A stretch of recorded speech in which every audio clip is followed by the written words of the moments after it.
Hi friends, ఈరోజు నేను చెప్పే స్టోరీ మా 10th క్లాస్లో జరిగింది. ఫిజిక్స్ కెమిస్ట్రీ ఒకేసారి చెప్పేవారు. ఆ క్లాస్లో నాకు బాగా నిద్ర వస్తుండే అనమాట. ఫిజిక్స్ కెమిస్ట్రీ అంటే ఒకసారి అలానే నేను నిద్రపోతున్న క్లాస్లో సార్ లేపి, అమ్మ నువ్వు వెళ్ళి వాటర్ తాగేసిరా అని అన్నారు.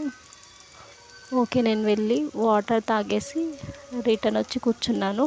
మళ్ళీ సబ్జెక్ట్ స్టార్ట్ చేస్తే నిద్ర వస్తుందని సార్ ఒక స్టోరీ చెప్పారు. ఒక అబ్బాయికి వాళ్ళ పేరెంట్స్ మ్యారేజ్ ఫిక్స్ చేస్తారు.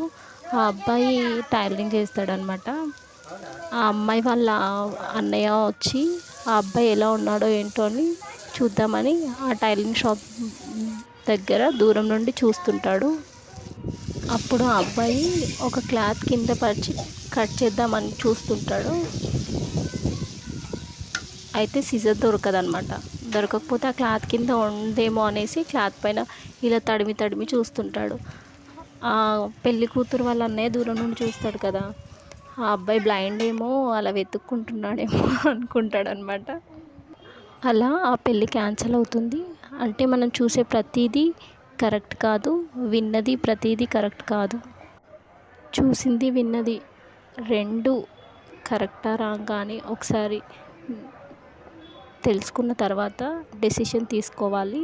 అందుకోసమని ఒక చిన్న స్టోరీ, అది రియల్గా మా 10th క్లాస్లో మా సార్ చెప్పింది. నేను ఇప్పటికీ మర్చిపోలేను ఆ స్టోరీని. ఇలాంటి ఎన్నెన్నో స్టోరీస్ మీ ముందుకు తీసుకొస్తాను. తర్వాత వీడియోలో చూస్తూ ఉండండి.